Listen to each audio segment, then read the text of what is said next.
so far. The webinar today is going to be on the training industry and the current situation regarding the coronavirus. So we're going to be talking on the impact we're seeing within the industry on our customer base and the impact it's having on training. And then we'll also be talking through online training, which is a very topical conversation we're having at the moment. Just to introduce myself, first of all, my name's Matt Smalley. I'm the Customer Success Team Leader here at Access Planet. We also have on the phone Sarah Bickerstaff and Andy Johnson from London School, who will be introducing themselves now. So, Sarah. Hi, everyone. As Matt said, my name is Sarah Bickerstaff, and I am one of the Customer Success Managers here at Access Planet. And hi everyone, my name is Andy Johnson. I'm the Director of London School Online, which as the name would suggest is an online training company based in London. Thank you very much, guys. So in terms of what we're going to go through today, we're firstly going to have a quick update on the current situation. We're going to be sharing a bit of industry information, industry knowledge that we're hearing across our customer base at the moment, what people are doing and the reaction to the ongoing situation. Andy will then be talking us through running online courses, so the considerations and the best practice around transitioning courses from face-to-face to online content. We'll also be discussing which particular vendors are common on the market at the moment in order to use and utilise online training courses. And then finally, we'll be looking at how online courses are hosted through the Access Planet system as well for any current customers or customers who are looking at Access Planet at the moment. So to kick off then, a view from the industry at the moment. So across the last couple of weeks, obviously as things have ramped up with the situation ongoing across Europe and across the globe, we've been speaking to a lot of customers regarding contingency plans and the plans they're making in order to combat and reduce the impact of the current situation on their business and on the industry of training face-to-face, both online as well. So a few things we're noting at the moment is, as you would expect, quite a substantial drop in booking numbers, particularly with clients in health and safety industry, in the construction industry, where things are more physical. There's a lot of equipment as well. We're seeing a massive drop in booking numbers for future courses. Our CSM team at the moment is currently discussing this with a lot of customers across the base. I know Sarah's been dealing with a lot of this as well. Yeah, what we found is a lot of our sort of health and safety companies, there is a concern, obviously, most of their courses are hands-on, face-to-face. You know, there's a lot of equipment involved, so there's obviously a concern on sort of sanitation and, you know, being in close proximity with those, with other delegates. Absolutely, and one bit of advice we've got for customers as well is not necessarily seeing mass cancellations across the health and safety industry at the moment, but we've seen a lot of customers sending out communications to delegates and clients, reassuring them with the steps they're taking in order to sanitise and make sure the workplace is as clean as possible and the training rooms and the equipment is kept up to a very high standard at the moment due to the ongoing issues. So that's one thing we've seen quite a lot of is communication to clients in terms of how people are taking precautions, taking steps to ensure the environment in which the training is taking place is safe to do so. We're also seeing a number of clients, of course, as following on from the Prime Minister's statement earlier in the week, that staff and delegates are now starting to work from home. We actually saw this impact towards the end of last week. A number of institutions across the United Kingdom, particularly ones that we work with as well, in particular universities, councils, government offices in particular, have started to close down their offices and started to send people working from home where this isn't business critical. That's impacted the business a lot in terms of face-to-face cancellations within larger organisations where meetings aren't business critical. We've seen a lot of face-to-face cancelled, and that's obviously had a massive impact there on the training side of it too. Yes, yeah, a number of the universities that I work with have just sort of rolled out a cancellation across, you know, for the next couple of weeks, cancelled those courses and communicated with the delegates the reasons why. Absolutely, and we expect now over the next couple of weeks to see this ramp up as well. Obviously there's the large-scale talk of schools potentially closing over the next few days. Again, seeing people start to use things such as Moodle for the education industry, seeing Moodle be used a lot more to deliver that teaching aspect through universities as well as an online offering too. We've also seen a reduction in face-to-face interactions across industries as well. So not just necessarily in terms of training, but just general meetings, general even supplier customer relationships. We've seen a number of those face-to-face meetings reduce heavily. From a couple of weeks ago, the first impact we started to see of this was in-house and private courses were the first ones to start being cancelled. These were typically being booked by large international organisations within our client base.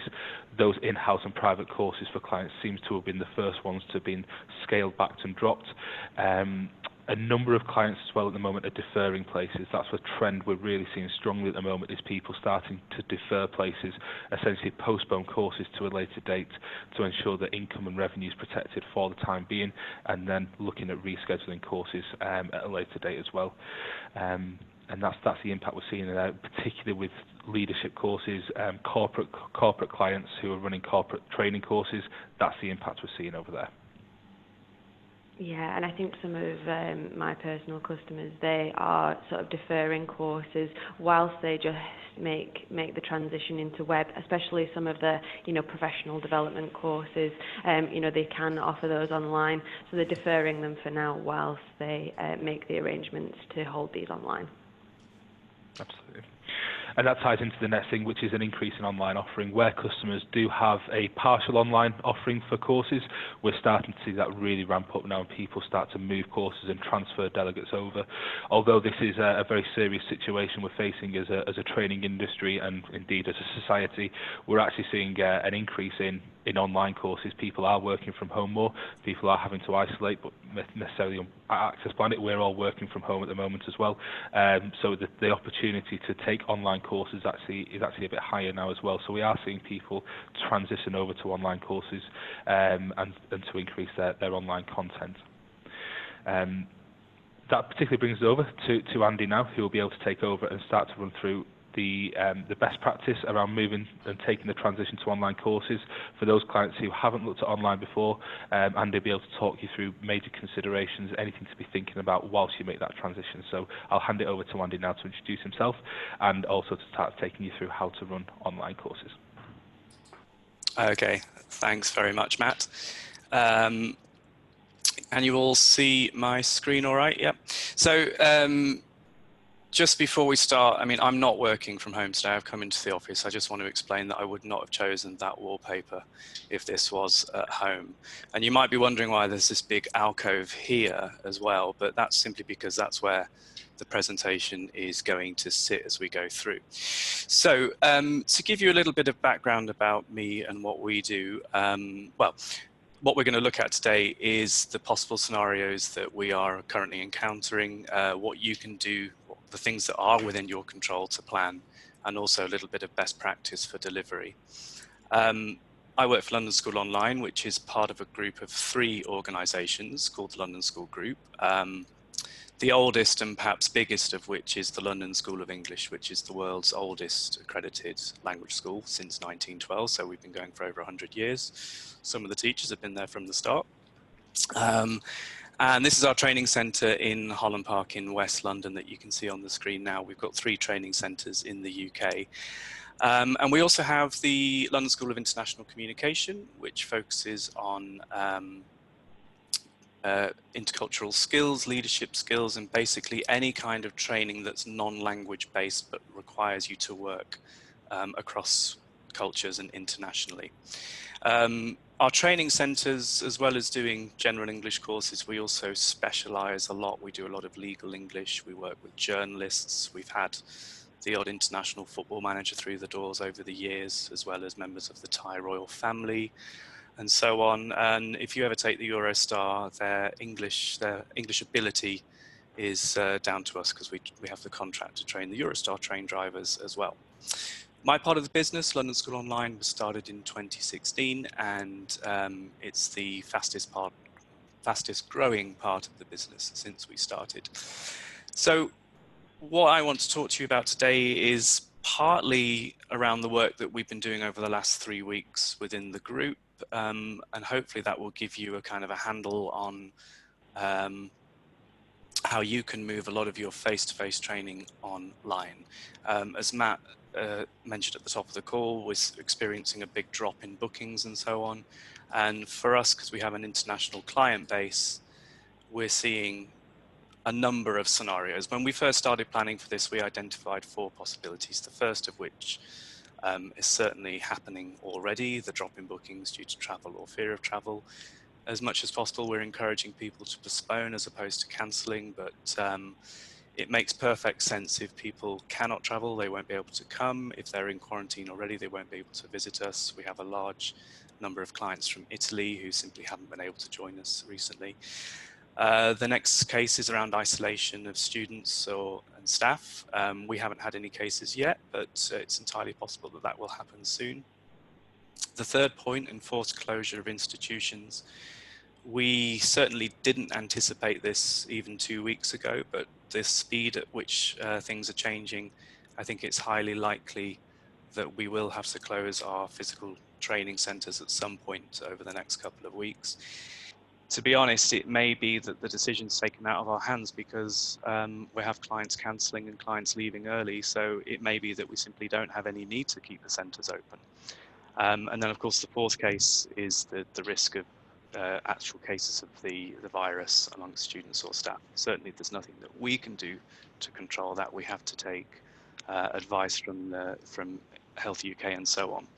But the things that we can control and the things that we have been controlling is around how we shift all of our face-to-face operations online. We already have a robust online business, but what we are now doing is taking the whole cohort of face-to-face bookings and looking at how we move those online. So we've basically done 4 key things to start with. The first thing is we did a technical audit on all of our staff, and I would say at this stage, even though we are in quite an advanced situation with the virus and things are changing very quickly, it's certainly not too late to do these steps now if you haven't done already. But the first thing is to make sure that your staff have what they need to work from home, both your training staff and your administration staff. For training staff, the approach we've taken for all of our one-to-one individual tuition, we're simply using Skype. It seems to be the easiest route because everybody has Skype addresses, everybody has Skype accounts, or the majority of people do. For our group courses, we are, well, I tend to be quite platform agnostic. We've always delivered on the platform which suits the client best. And that could be a number of things. But for our group courses, we've decided to use Zoom. It's what we're using today for the webinar. And it seems to be certainly the most straightforward in terms of functionality. We've basically picked it for 3 reasons. The first is that Zoom themselves are making a big push on their platform to be used for education. The second reason is that it's the one thing that all of our online trainers recommend. It's the one that they prefer, so we go with the preference. And the third reason is perhaps less obvious. You have to think about how your learners are actually going to consume your training if you're moving online. So for example, for us, we have a large cohort of students who are already in the country and they probably have nothing more than their mobile phone with them. So you've got to choose a platform that's going to work well on whichever device your learners have. So for us, we chose Zoom because it has a very good mobile app as well. Then the fourth thing at this stage is how you think about what the information that you need to share ahead of training. So those of you doing training in centres, you're going to share the details of how to get to that centre, the timetable, etc., etc. That's all, you're kind of shifting that, you're pivoting that somewhat because you've now got to be sharing login codes and URLs and all those kinds of things. So think about the information that you need to share and how you might need to change your processes. And then once you've kind of landed on whichever platform you want to use and whichever approach you want to take, there are some considerations for how you then deliver. I'd say the first thing, and perhaps this might not be as relevant to you as it is to us, but the first one is timetabling considerations. Most of our face-to-face training courses are intensive. They tend to be 30-hour-a-week courses. The time varies slightly, but I think to ask your learners and specifically your trainers to deliver 30 hours of online delivery in a week is a bit much. So what we're doing is we are shrinking our courses into 15-hour blocks. We think that asking trainers and students to have 15 hours a week, 3 hours a day, is certainly okay. In terms of the length and format of lessons, I would suggest no more than 90 minutes, preferably an hour, and make sure that you have regular breaks in between. And then to fill that gap, because some people perhaps who are in self-isolation, people who cannot travel, they still want to fill their time with learning. So what we've done a lot of work with this week is with our online learning platform, with the asynchronous courses. We're trying to support learners with as many learning resources as we can, and trying to create that blended solution that will allow learning to continue. The other issue that perhaps you may have is around recording attendance and any kind of reporting or administration duties that you have. We have all of that in the cloud, so it's okay, but if you are still recording this stuff on paper, you need to come up with some kind of temporary stopgap solution, and there's plenty of options out there. So one activity we did with our trainers, we tried to get them to think about what you would need in a physical training environment, in a training room, and it's not an exhaustive list. It could be some or any or all of these things: course materials, copies, printed materials, etc., audio, board markers, paper. And you probably need to know your room number. You need to know where you're going. I don't think it changes dramatically when you're moving to an online environment. You still need your course materials. I mean, you may be running a PowerPoint presentation, which is fine. You can share it through a screen. I'm using Prezi Video today. Instead of copies, you're going to be using scans instead. You're not going to be printing anything out, but you can download it, share it from your device. Authentic materials, when we refer to authentic materials, it might be a newspaper article. I mean, that kind of thing you won't be able to use in an online class, but you'll probably be able to find the equivalent version online. Audio as well, again, make sure all your audio files are in the cloud or on the system so you can share them through your platform. Most platforms will allow you to play audio. While you might not have a flip chart or a whiteboard, you do have virtual whiteboard capabilities in most of these bits of software. I don't find the virtual whiteboard is particularly useful. I think it's far better to annotate whatever you're sharing on the screen. You can still use paper, and of course, instead of a room number, you will need a login, or in our case, a Skype address. And then in terms of the key differences in delivery, there are certain elements. I mean, if you're in a classroom, if you're in a training room, and you've got all of your delegates in front of you, managing them is fairly straightforward. You can put them in groups, you can nominate, you can do all of those things. You can still do these in virtual classrooms, but I won't lie, it does become a bit more of a challenge. You have to think about how best to do that. One of the nicest features that these systems have and these platforms have is breakout rooms. If you haven't used breakout rooms, I can talk about those a little bit towards the end of the session, but they are great for kind of varying your delivery, because that's the other challenge as well, making sure there's a variety of exercises and a variety of activities. You are somewhat limited with online learning. However, what you do have, and I see that a lot of you are using it today on the call, you have chat boxes. So you have these back channels which perhaps might not exist in the classroom. So you can vary your activity, you can vary delivery through back channels, and you can ask people for feedback using chat boxes as you go. As I mentioned, there's certainly a lack of visual feedback. It tends to be when you're delivering online sessions that people's faces do the strangest things. So for example, you might have a whole group of people and they're all kind of leaning into the camera like this and looking very serious. And it's simply because they're concentrating, they're focusing. And so they're not probably less aware of how they appear to you on the screen. One of the nice things about using online classrooms is you can actually see everybody's face in one place at the same time, whereas you might not be able to do that in a large meeting room. We do find, particularly with our language learners, that there is a certain benefit of the anonymity that not being physically present affords you. So for example, those learners who perhaps are a little bit more reticent about contributing, they are possibly more comfortable and more emboldened to do so using the chat box and that sort of invisible barrier that you find with online classrooms. So there are advantages as well as disadvantages. terms of the advice that our trainers would give, I asked some of them, I'm doing this webinar, what would you say are the key differences? And one of the main differences is rapport. It takes much longer to kind of get that rapport with your group, but it is essential for it to be effective. It just takes a lot longer, particularly if you're moving from an intensive course to an extensive course. So one of the options that you might have if you've got a very considerable piece of training to deliver, you might want to spread that out over a number of days. And in that case, particularly the whole rapport thing becomes it takes longer to build, but it is still there. Next point is around time. I think you have to be really, really clear around what you're trying to deliver in the time that you have.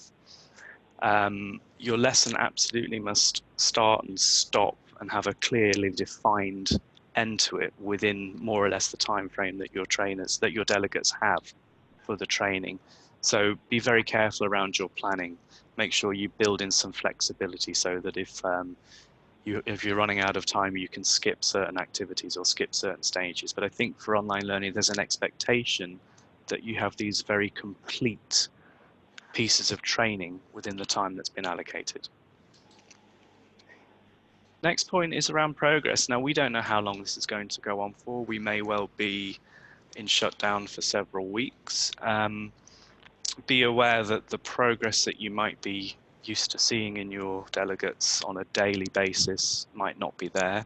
They might not have the eureka moments that they will get in a classroom. It certainly takes a lot longer, and you just have to be quite thick-skinned about that and understand that and accept that that is going to be one of the unfortunate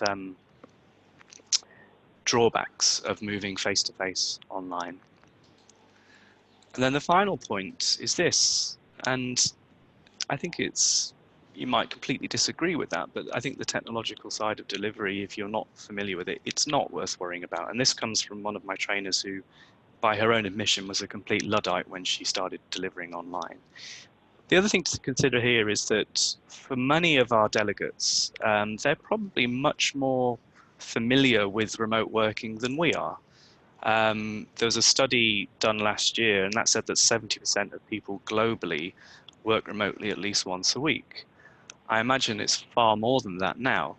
But the point being that the virtual learning environment, while it might be alien to some of us who have not much experience of it, I think for most of the learners, they have much more experience and they're much more understanding of the drawbacks and the advantages therein. So to finish my little piece, just a little bit of best practice. I think it's really useful to have your cameras on, always let your delegates see you. Think as well about your camera angle as well. In the course of the last 2 weeks, I've been doing a lot of virtual training with our training teams to get them ready for the online delivery. And I feel like I've been inside a lot of people's houses over the last couple of weeks that I wouldn't normally have gone in. And one of the things I noticed, one of the things I always start by talking to them about is how you position your webcam. It should be just above eye level, and it should allow you to sort of be able to see your hands if you need them. So if you want to show objects, if you want to bring something of yourself to the training, make sure you do. I've seen. I'm going to move my webcam around now. I've seen trainers have their webcams at funny angles. I've had, for example, I was doing training with somebody where the image was like this, looking up their nose. Nobody wants to see that. Also, I've had things where you just see the top of their heads. Absolutely nobody wants to see that as well. So think about your appearance, think about how you are looking on your screen at all times. And I think a good piece of advice is housekeeping as well. So before you start the session, explain what your expectations are. Ask people to close all the other windows on their desktop so there's no distractions. They're not looking at other screens while you're delivering your training. I think it's a good idea to ask people to put their microphones on mute, particularly if you have a large group. Otherwise, you're going to get a lot of reverb, particularly your own voice that might be coming through. And nobody wants to hear that, not least you. Take regular breaks, definitely, and I would really encourage some kind of light physical activity for you and your delegates between these sessions. You don't need to run a marathon, but just make sure you get up and you move around. I spent a whole day on Monday delivering virtual training, and by the afternoon I was absolutely exhausted, and I realized I hadn't actually left this desk all day. So make sure you take care of yourself and encourage your delegates to do the same. The other side, which perhaps is less relevant, but I'll just briefly touch on it, is for our learners who are in our centres, they have this great sense of community by coming into a training centre every day. And I think that we have to try and step up and fill that community in other ways. If they can't physically be together, then you can look at using social media channels, or something like Slack, for example, is a really good tool to use to allow correspondence and sharing and all those kinds of things. So look at perhaps ways that you can fill that gap of the lack of social interaction that we're all going to be experiencing shortly by the sounds of things. Other best practice, screen sharing is always great. Share as much as you can on your screen, though my advice would be only have the windows open that you want people to see. You don't want them to be reading your emails by accident, for example. The chat feature is great. You can really vary your activities using chat, and try and involve your learners every few minutes if you can. There is something to be said for every 5 to 7 minutes changing activities, getting your learners involved, even if it's just to check if they're still listening, to check if they're still engaged, because it can be, as I mentioned before, there's almost this invisible barrier between you and your learners when you're delivering online. Quizzes are good, polls are good, and also, as I mentioned, breakout sessions for larger groups. I don't know how many people or how many delegates you would typically train. I would say that if you're only running a small group of 5 or 6, then breakout sessions aren't really worth mastering, but they are very easy to set up. If you're running training with 20, 30 people, I think they're a really nice thing of just getting people together in small groups. My advice would be, if you are going to use breakout rooms, make sure that you give very, very clear instructions before you start, and make sure you put a very clear time limit on what's going to happen, because once people go into a breakout room, you can't hear them and you can't see them. You as the facilitator can jump into any of those breakout rooms. You can communicate with them via text, but once they start, they won't have any contact with you. So make sure you're very clear. And every time you go into a breakout room session, I would go over those kind of the best etiquette, if you like, for running breakout rooms. Final things is try and sort of utilize the power of your group. So what we're doing is we're giving a lot of group assignments for learners to be doing while they are not having their live classes. So for example, we're doing a presentation skills course at the moment. So we're asking all of the delegates to record a 1-minute video, sort of showing their environment where they're having the lessons, talking a little bit about their situation. And then from that, we can extrapolate all of the kind of the teaching, if you like, on how they can present better. And then we build to a bigger presentation at the end of the course, and it's all done virtually. As I mentioned before, self-guided work, try and give learners support, learners scaffold their learning with enough resource and things to be doing while they're not having their online training, particularly if you need to make up this shortfall in the number of hours of a training course. And then the final 2 points, check the levels of comfort. Just check that people are kind of okay with what you're doing. It's worth saying, is everyone okay? Is everyone understanding this? Am I speaking too fast? Am I going too slow? You know, are you all okay? And I would really strongly recommend encouraging self-reflection and feedback, both for yourself, but also as your delegates. How did this compare to a face-to-face training? Was it better? Was it worse? What was different? You know, get them to reflect on their own learning experiences, because as I've said many times over the last couple of weeks, we are in very, very unusual times and uncharted waters for many of us. And the only way we're going to get through this is by communicating openly and honestly. So to finish then, 3 things if you haven't already. First of all, make sure your staff are able to deliver online if they need to. Make sure they've got everything they need. I'd recommend a laptop as a minimum. I don't think you're going to be able to do a lot of this training on an iPad. Certainly you'll need a camera.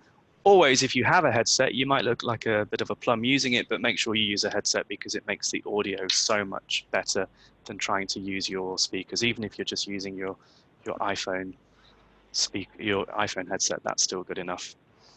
Second thing is plan ahead as much as you can and trying to anticipate what's going to happen. To give you an example, the way I see it going at the moment, I think that those of you who are predominantly delivering training to UK-based companies, I think you're in for a very quiet couple of weeks. I think that there's going to be a complete pause on training. But what we have seen, particularly in January and February from our Chinese clients, they came back in droves for online training. And in the last 3 to 4 weeks, Italy has been one of our biggest markets for online training. So it will come back. I think it will take time. So plan your capacity, make sure you have everything you need in place, if not to be ready to go tomorrow, to be ready to go next week or the week after, as soon as you can, really, because I think that we will see a spike in training, even if the initial outlook isn't great. And then the final thing is, well, it's kind of common sense. Be as prepared as you can for rapid change. If you need to go home, or if you are already working from home, try and make sure you've got all the systems that you need in place. Okay, so that's me. I'll share the details at the end as well, but I'm going to hand back now to Matt, and we'll do some Q&A, I think. Yes, thank you very much for that, Andy. So I'm just going to share my screen again to put the PowerPoint slide back on. So just to recap there, we had a very active chat during Andy's presentation there. So thank you very much for the engagement that was going on. I think there was one takeaway I had from reading through all of your comments as Andy was going through his tips and tricks around delivering online content, which is how best to go about it, what functionality do you need, what's the best practice for delegates with for courses with 8 delegates, what's the best practice for courses with 60 delegates. I think this kind of falls into our next point, which is define your list of requirements. So before you go and invest in any online software, work out what it is you are actually looking for. Are you looking to deliver online content for a large number of people? On this webinar, for example, we've got over 200 people, so therefore everyone sharing screens and everyone having the microphones on wouldn't necessarily be the best of idea. It would take a lot of management from our end to make sure people are muted at the correct time. If you're managing classes with less than 10 delegates, for example, that will obviously be highly interactive. You'll want to perhaps have whiteboard sessions, the breakout rooms using Zoom. Again, depending on what the purpose of your training, online training is going to be, that will be really the part there to define your list of requirements. Well, so what I would say here as well, sorry to interrupt. No, of course. I think if you're delivering training to a large group like we've seen today, I think as well as your facilitator, you're going to need somebody to moderate, to keep an eye on the comments and so on. And another platform that is quite good for large groups is Adobe Connect. But the thing about Adobe Connect is it's much more about a presentation tool. It doesn't allow for perhaps as much interaction, though it does have quite a good chat box feature. But yeah, the main thing is if you're running large groups, you may need a second facilitator. Sorry, Matt. Absolutely. No, thank you very much. And the next point as well was to review the trainer technical ability. One thing we see with dealing with training companies is that not all trainers are technically adept with using software. So again, review their technical ability and look at putting things in place to help upskill them. A lot of these vendors, whether it's GoToMeeting, whether it's using Zoom, whether it's using Microsoft Teams, a lot of them will have great online content to help train up people and help them get used to the system. So again, maybe a few test sessions, practice sessions with trainers to ensure they're comfortable in using the software. Research using SaaS-specific websites as well. So if you are wanting to compare the market and have a look at what's available at the moment, the two typical ones we use are Capterra and G2 Crowd. For the software industry, they're the go-to for review sites. So if anyone is looking at reviewing software and reviewing their offering, you can use those two websites in order to compare. And then finally, begin trialing it as soon as possible. A lot of these software providers will be giving free trials. They will allow you to download a free trial and access it at a fairly reduced rate, if nothing else, but a lot of them will be doing free trials of software as well. So do ask them, start downloading, start trialing the software to see which options will be best for your organization. And so moving on then, we'll have a Q&A at the end. There's been a lot of chat in here. We will go through the question and answer at the end. And for people who are asking about a recording of the session, we will be sending a recording of the session round following this webinar too. And so the internal preparation, and so I'll hand over to Sarah at this point to talk through the internal preparation, and then she'll share her screen to run through how this would work in the Access Planet system. So I'll hand over to Sarah now to talk through the internal preparation. Yeah, thanks, Matt. So as I said, I'm going to be sharing my screen now to go through so what you can do to prepare using your Access Planet system or any TMS that you are using. So first things first is your TMS suitable to run online training? So that's not necessarily being a webinar provider, it's does it have the functionality to be able to run web-based courses, things like sending out links, etc. Have you communicated with your delegates on this change? You know, how are you communicating? How are you sending these links? How are you talking to them? And then finally, the setup and the ability to run online courses, which is what I'm going to be covering now. So I'm going to move over into the Access Planet system just to show you how we manage web-based courses within Access Planet.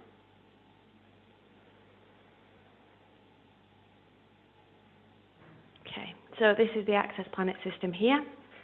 So as you can see, we've got a nice colourful dashboard up here. So first things first, you need to set up a template to be able to provide web-based courses. Under course templates, you can see I've got a webinar-based training course here. Now, if you are using Access Planet and you don't have the ability yet, do get in contact with either the help desk or your CSM, because we can just enable the web-based functionality, and that is free of charge. So, much the same way that you would add a course template for a classroom-based course, you just add in a template, and then from the template type, you will choose web in here. As I said, if you don't have that option and you drop down, just let us know and we can enable it. And then much of this is the same as it would be within your class-based courses. So sign-in sheets, certificates, your surveys, all of that is very, very similar. So then you can save that, and then you can then start scheduling. So if I go back and just have a little look at my web-based course that I've set up,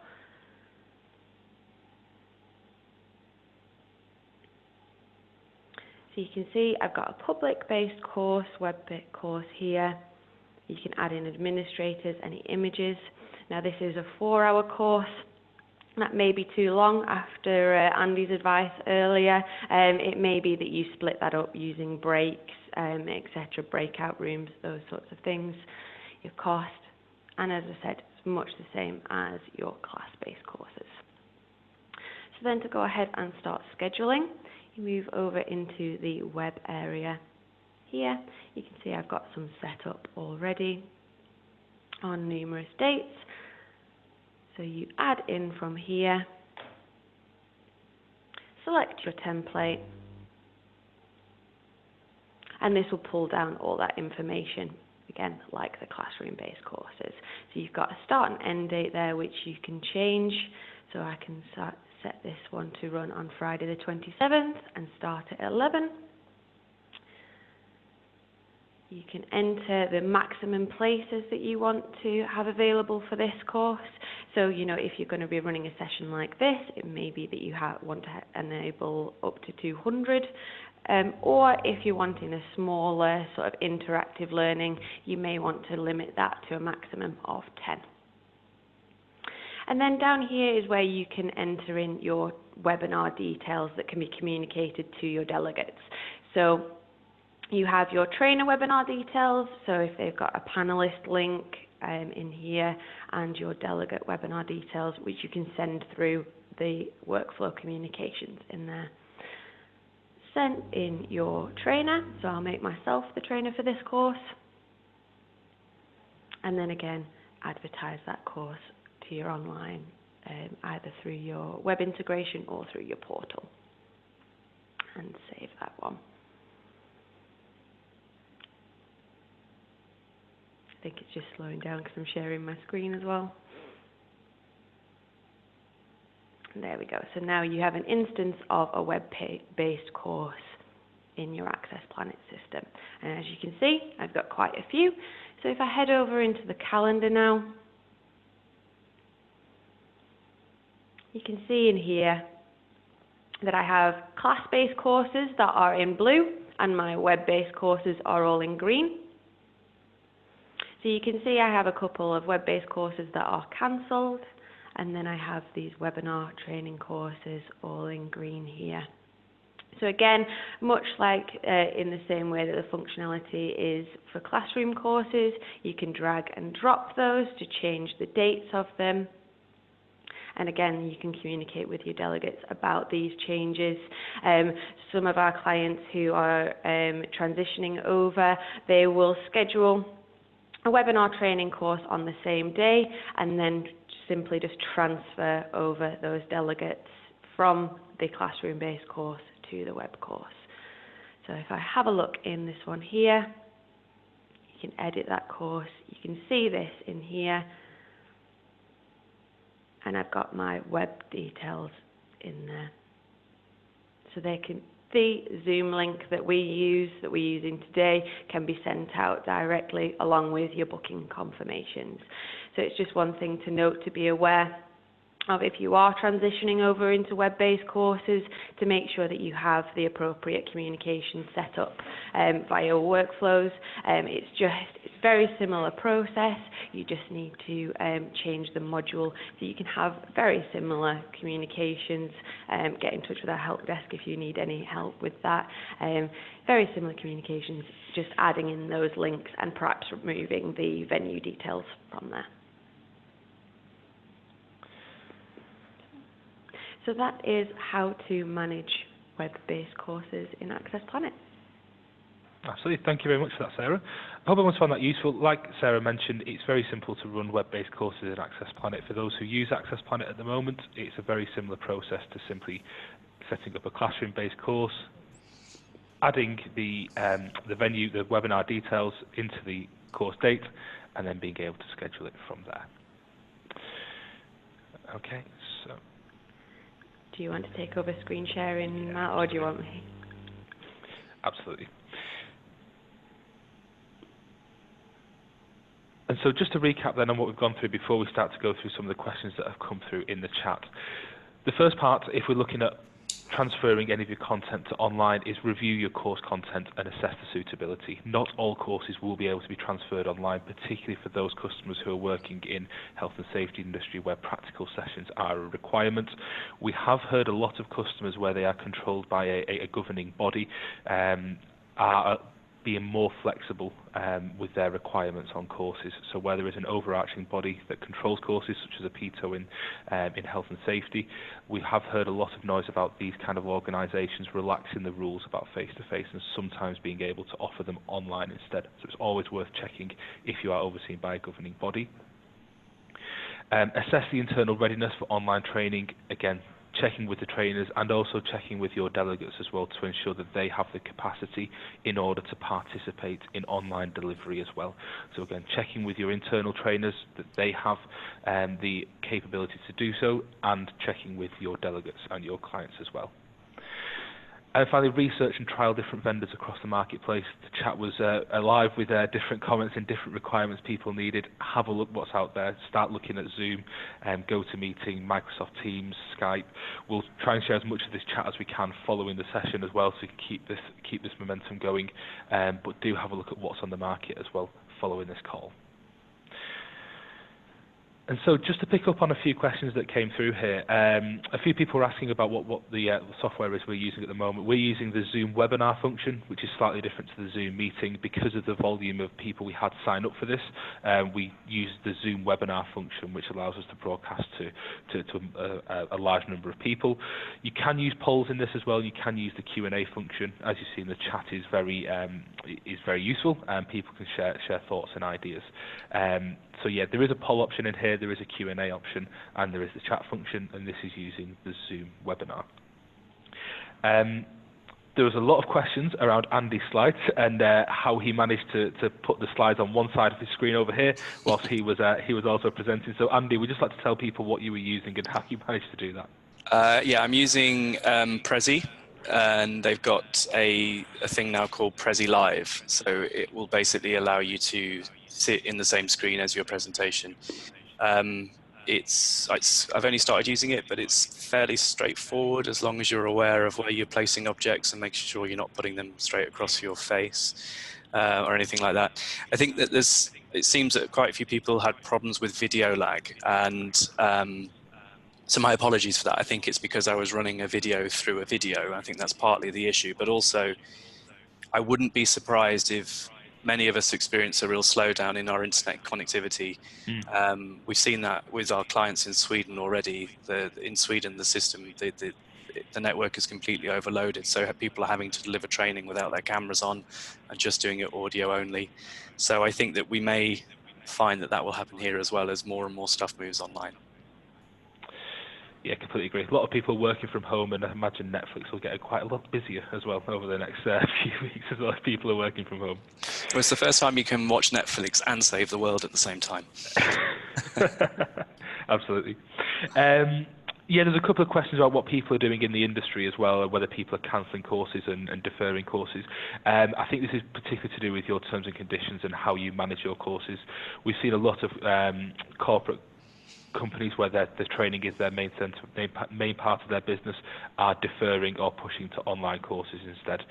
We've seen a lot of people use the defer status within Access Planet, if people are using that, to simply send out communications to all delegates when they've deferred the place and ask them to rebook at a time that's suitable for them. So that's what we've seen a lot more people doing through there. I think that was most of the questions we had come through here. There was a question about what's a TMS. Access Planet's a TMS. It's a training management software. It's where you manage your core training business, your face-to-face courses and your requirements. At Access Planet, we do have an additional module for webinar courses, for online courses. So a TMS is a training management system. Yeah, I was just looking through some of the comments as well, and just wanted to pick up on a couple of things that everyone seems to be asking about whether you can download the chat and save that. That will be available afterwards, I think, won't it? That's already saved into Zoom. And Martin Clark made the point that some clients are locked into using other platforms such as Skype. I mean, we have that experience as well. We're delivering training with a large pharmaceutical company, and they're locked into WebEx. So you just have to adapt, and I think it's worth, if you can, make sure you have experts on each of the platforms if you have that capacity to do so, because I think I wouldn't put all your eggs in one basket by going just after Zoom unless you think you absolutely can do so, because be aware that your clients may have their own requirements as well. Absolutely, totally agree with that. Quite a lot of feedback on Teams, using Teams for meetings as well. I know that's what we're using internally to keep in contact with each other, morning and afternoon. And so far, we've seen really good results from it.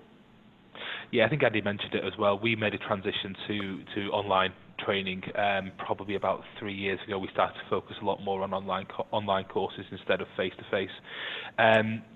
They're all fairly similar. They all do roughly the same thing. I think so long as you can share webcams with groups of less than 10, I would suggest you can share screens, and you can possibly have things like whiteboards and chats where you can put comments on if people would prefer to, rather than and talking up in a bigger group. They're all roughly the same. Again, going back to the original point, is define your list of requirements first. What's absolutely essential for you to run a course? For us at Access Planet, it's sharing screens, sharing webcams, and having a chat feature, and then the webinar functionality we use for situations like this. So again, they're all fairly similar, but again, it depends on your requirements that you have. We've used GoToMeeting before. Someone asked a question about the GoToMeeting and GoToWebinar functionality. GoToMeeting can be a little bit more collaborative. It's designed for smaller groups of people. GoToWebinar is for instances like this where you're presenting to a large number of people. So, but again, fairly similar across the board. I'd say as well, whichever platform you do use, just keep your training as simple as you can to start with. Don't try and reinvent the wheel. Use just the simple things, as Matt said, share your screen, use your camera, use the chat box perhaps, but don't try and be over elaborate, because it will take time for both you to get familiar with it, but also your delegates to get used to it.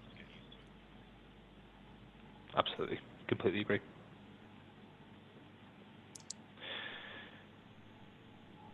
Okay.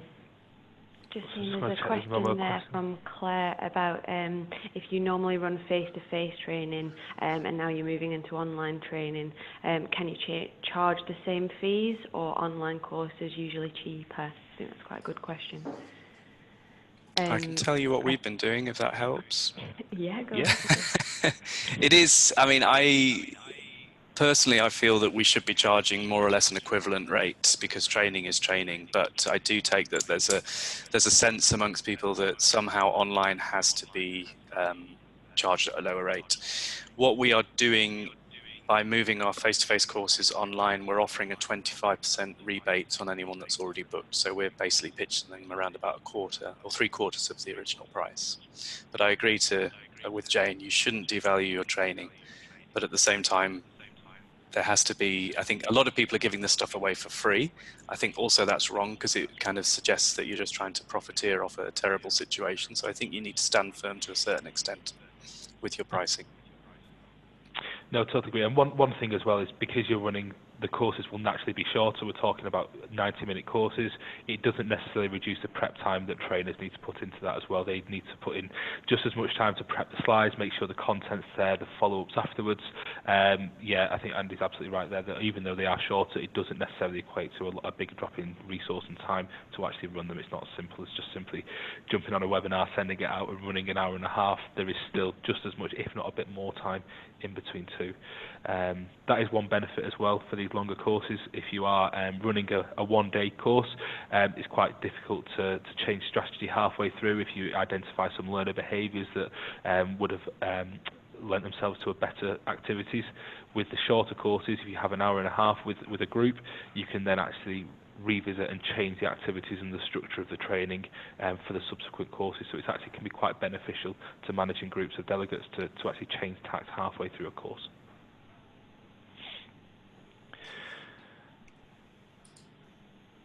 Excellent. I'm just going to look through any other questions. Someone's asked, what is the best system that do not require delegate registration? Well, I think Zoom is one. You don't need to register your delegates, you just need to send them a link and they go straight in. Just picking up on a point that was made before about some people having issues, I think if you are able to download the desktop version of the software, it does make for a much more stable experience. So particularly with Zoom, it will prompt you to download the add-on. Depending on which browser you're using, I'm using Chrome, but it will always prompt you to open the actual program itself. So if you can do that, I would suggest that all of your participants do that too. Absolutely. I think Brian in the comments there hit the nail on the head. The value should be in the content, not the delivery format. I think that's absolutely right. If the content of what you're delivering is of a high quality and it's high value, then really the format and how you consume that, barring the typical learning behaviours and how people like to absorb information, the content then should be sufficient to deliver a high quality training session. I think that's absolutely right. Yep. Excellent. Okay, so I think we're just about ready to wrap this up. What we'll do is we'll export the chat as well, and we'll send this round to participants following this as well. There's some really, really good content in there. What I would encourage people as well is there's a training provider network on LinkedIn that has over 10,000 training professionals in there. I'd encourage people to continue the conversation in there. It's a really useful forum for this kind of activity. I think today has highlighted that the industry is all concerned and thinking about the same thing. So I'd very much encourage people to continue this conversation in the training provider network on LinkedIn and start to aggregate what people are doing and what the best practice is. But I'd like to thank everyone for joining today. I know you're probably all extremely busy at this moment in time with what's going on. I'd like to thank you all for joining. I hope this has been very useful and giving you some ideas to take forward. For those Access Planet customers, if you need any support, please do follow up with our help desk team or contact UCSM if you want to have further discussions about the strategy and how to progress this forward. If there's any questions we've missed out of the chats, again, we'll come back to you as well. There might be some that we've missed there. And also thank you to Andy and Sarah for joining today, for taking the time out to help